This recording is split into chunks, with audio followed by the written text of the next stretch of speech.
नमस्कार दोस्तों, स्वागत है आप सभी का आपके अपने YouTube चैनल फ्यूचर फॉर्म्स में। आशा करता हूँ आप सभी स्वस्थ एवं कुशल होंगे। तो दोस्तों आ गया हूँ आप सभी के बीच में फिर एक नई नोटिफिकेशन, एक नई जानकारी के साथ में। और दोस्तों यहाँ पर आप सभी को बता दूं, स्टाफ सिलेक्शन कमीशन एसएससी के द्वारा जूनियर इंजीनियर जेई के पदों पर आवेदन के लिए विज्ञप्ति जारी कर दी गई है।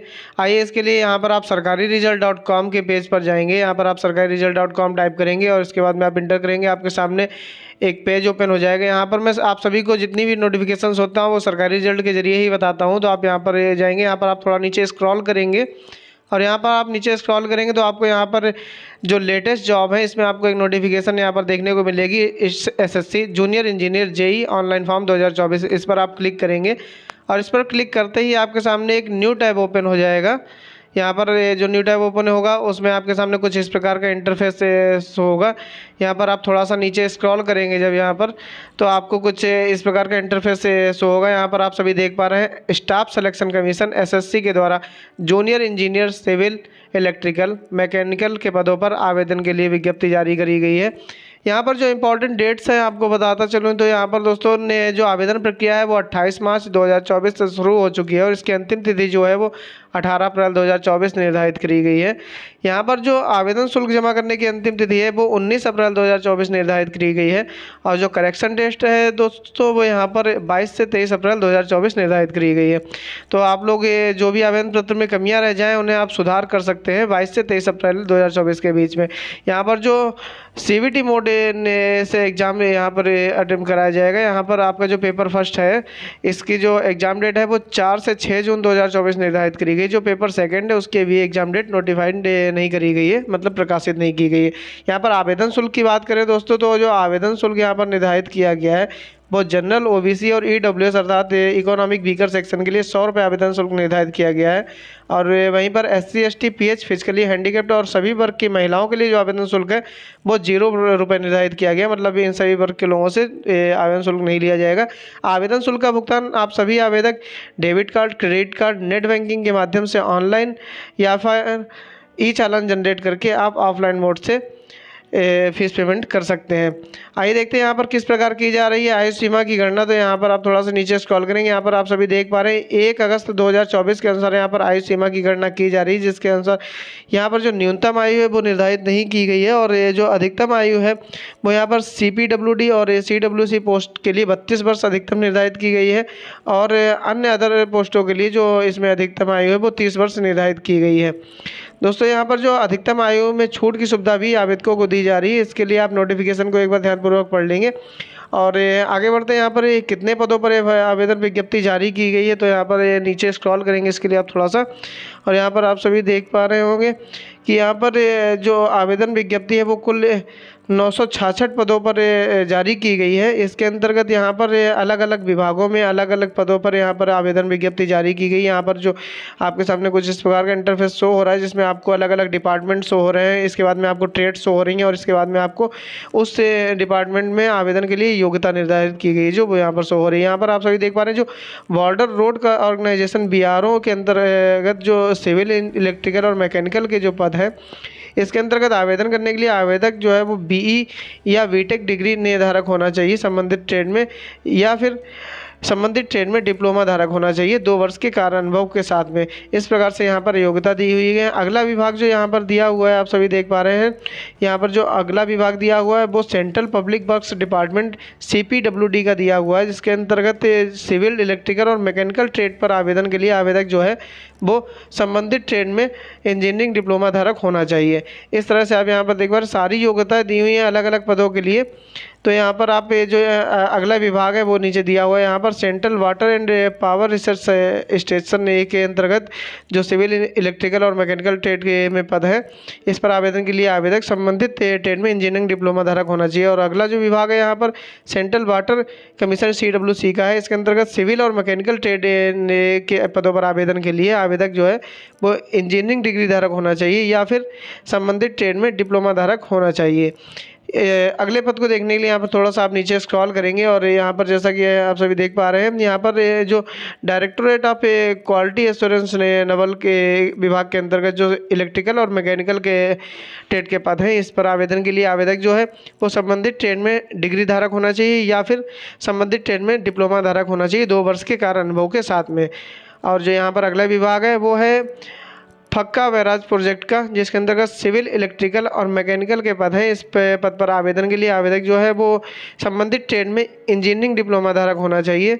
और यहाँ पर जो अगला विभाग है वो है मिलिट्री इंजीनियरिंग सर्विसेज MES का, इसके अंतर्गत भी सिविल, इलेक्ट्रिकल और मैकेनिकल के पद हैं। इन पदों पर आवेदन के लिए आवेदक जो है वो संबंधित ट्रेड में डिग्री धारक होना चाहिए या फिर संबंधित ट्रेड में इंजीनियरिंग डिप्लोमा धारक होना चाहिए और 2 वर्ष का कार्य अनुभव इसमें भी अनिवार्य किया गया है। अगला विभाग यहाँ पर दिया हुआ है national technical research organisation NTRO, यह आखिरी है, लास्ट विभाग है, जिसमें सिविल, इलेक्ट्रिकल और मैकेनिकल के पदों पर आवेदन के लिए आवेदक जो है वो संबंधित ट्रेड में इंजीनियरिंग डिप्लोमा धारक होना चाहिए। दोस्तों यहाँ पर इस प्रकार से आप देख सकते हैं, यहाँ पर सारे विभाग दिए हुए हैं और उसके अंतर्गत जिन जिन पदों पर भर्ती विज्ञप्ति जारी की वो यहाँ पर दिया हुआ और संबंधित ट्रेड पर जो योग्यता है वो भी यहाँ पर दी हुई है क्लियरली। तो यहाँ से आप देख लेंगे आप किस पद पर आवेदन के लिए किस विभाग में योग्य हैं, आप उससे फिर आवेदन कर सकेंगे।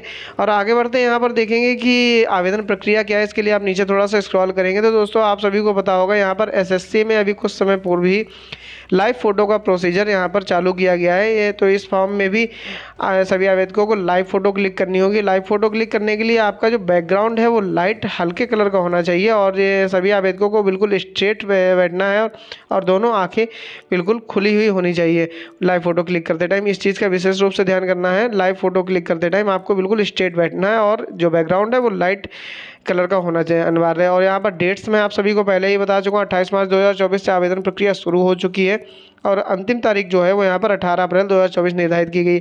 सभी आवेदक आवेदन करने से पहले एक बार नोटिफिकेशन को ध्यानपूर्वक जरूर पढ़ लें, इसके बाद ही आवेदन प्रक्रिया में आगे बढ़ें। आवेदन करने से पहले सभी आवेदक hand written self declaration copy और योग्यता प्रमाण पत्र और ID प्रूफ और जो पते के प्रमाण और बेसिक डिटेल्स है वो अपने पास पहले से सुरक्षित कर ले और फोटो, सिग्नेचर और थंब इंप्रेशन की स्कैन कॉपी भी अपने पास पहले से सेव कर लें। आवेदन पत्र को फाइनल सबमिट करने के पहले सभी आवेदक प्रीव्यू बटन पर क्लिक करके आवेदन पत्र में भरी हुई जानकारी को एक बार भली बात मिलान कर लें।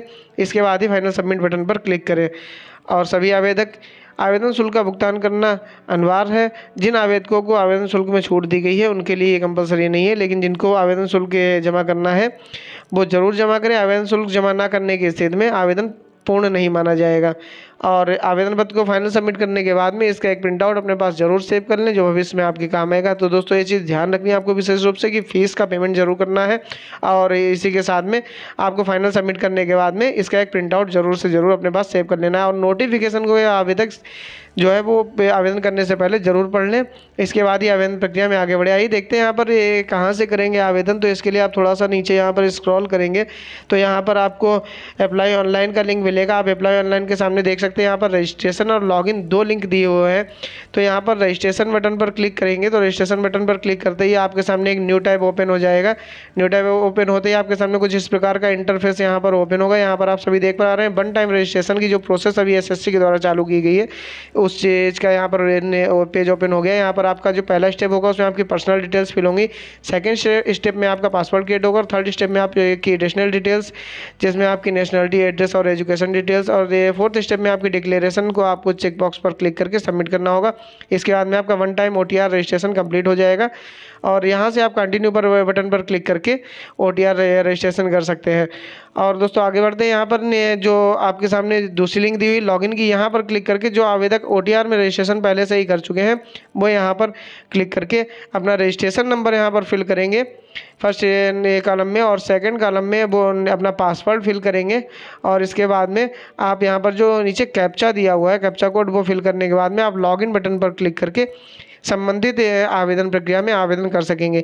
तो दोस्तों जिन लोगों का आवेदन करना है वो डायरेक्ट यहाँ से कर सकते हैं और जिनका OTR में रजिस्ट्रेशन नहीं हुआ वो पहले OTR में रजिस्ट्रेशन कर लें, इसके बाद में आवेदन प्रक्रिया में आगे बढ़े। और यहाँ पर आप सभी देख पा रहे हैं, यहाँ पर डाउनलोड नोटिफिकेशन के सामने क्लिक हेयर का जो लिंक दिया हुआ है, इस पर क्लिक करके आप सभी इस आवेदन से संबंधित नोटिफिकेशन को ओपन कर लेंगे। यहाँ से आप सभी देख पा रहे हैं, यहाँ पर नोटिफिकेशन ओपन हो चुकी है। यहाँ पर थोड़ा सा जूम करके मैं आप सभी को दिखा रहा हूँ। यहाँ पर देखिए क्लियरली डेट्स दी हुई हैं और यहाँ पर कौन कौन से विभाग में कितने पद हैं वो यहाँ पर दिए हुए हैं और उनकी क्या योग्यता है, शैक्षणिक योग्यता और कितनी आयु सीमा है, यहाँ पर सब डिटेल्ड में दिया हुआ है। और किस विभाग में कितने पद हैं और उन पदों को अलग अलग जातियों में किस प्रकार से बांटा गया वो यहाँ पर डिटेल्ड में दिया हुआ, वो वहाँ पर नहीं बताया गया है, क्योंकि वहाँ पर शॉर्ट नोटिफिकेशन दी जाती है, यहाँ पर डिटेल्ड इन्फॉर्मेशन दी जाती है। इसीलिए मैं आप सभी से कह रहा हूँ नोटिफिकेशन को एक बार जरूर ध्यानपूर्वक पढ़ लें, इसके बाद ही आवेदन प्रक्रिया में आगे बढ़ें। तो यहाँ पर देख सकते हैं आप सभी, यहाँ पर डिटेल इन्फॉर्मेशन दी हुई है सारी कास्ट वाइज। यहाँ पर आप सभी को जो आयु सीमा में छूट की गिनना वो भी यहाँ पर देखने को मिल जाएगी कि किस जात में कितनी छूट दी जा रही है ओवर एज लिमिट में। तो यहाँ से आप नोटिफिकेशन को एक बार जरूर पढ़ लेंगे। और नेक्स्ट स्टेप में आप यहाँ से अपना डाउनलोड सिलेबस के सामने क्लिक हेयर लिंक पर क्लिक करके इस आवेदन से संबंधित सिलेबस को यहाँ से ओपन कर लेंगे। यहाँ पर आप सभी देख पा रहे हैं, यहाँ पर डिटेल सिलेबस दिया हुआ है। यहाँ पर इंडिकेटिव सिलेबस दिया हुआ है पेपर फर्स्ट का, जिसके अंतर्गत जो फर्स्ट नंबर पॉइंट है उसके अंतर्गत जनरल इंटेलिजेंस एंड रीजनिंग के क्वेश्चंस पूछे जाएंगे। सेकंड नंबर पॉइंट में आपके जनरल अवेयरनेस के क्वेश्चंस पूछे जाएंगे।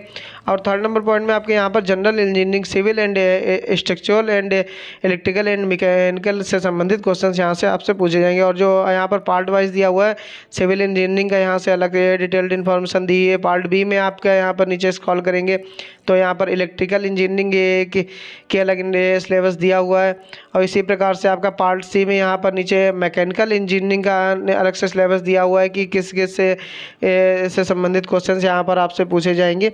और यहाँ पर आप सभी को विशेष रूप से ध्यान रखना है, यहाँ पर कंप्यूटर बेस्ड टेस्ट होगा, CBT एग्जाम होगा, यहाँ पर रिटन एग्जाम नहीं होगा। तो यहाँ पर आप देख पा रहे हैं पार्ट सेकंड जो है, पार्ट सेकंड के अंतर्गत जो पार्ट ए है इसमें सिविल एंड स्ट्रक्चरल इंजीनियरिंग के अंतर्गत सिविल इंजीनियरिंग का अलग से दिया हुआ है। यहाँ पर सारी डिटेल इन्फॉर्मेशन दोस्तों दी हुई है और आप सिलेबस को यहाँ से ध्यानपूर्वक पढ़ लेंगे। सिलेबस काफ़ी ज़्यादा होता है, इसलिए डिटेल्ड में सिलेबस को एक एक पॉइंट वाइज आपको बताना थोड़ा सा हार्ड हो जाता है, इसलिए दोस्तों आप लोगों को शॉर्ट में बता के के आगे बढ़ता हूँ।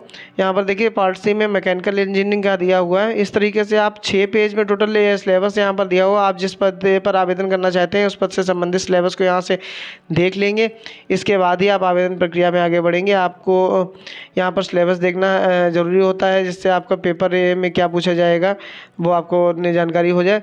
दोस्तों तो आज की वीडियो में इतना ही, और आशा करता हूँ आप सभी को वीडियो पसंद आई होगी। काफ़ी दिनों बाद आप सभी के सामने एक वीडियो लेके आया दोस्तों। आशा करता हूँ फिर मिलेंगे एक नई वीडियो में एक नई जानकारी के साथ में। Thanks for watching my video, like and comment and subscribe my channel. जय हिंद, जय भारत दोस्तों।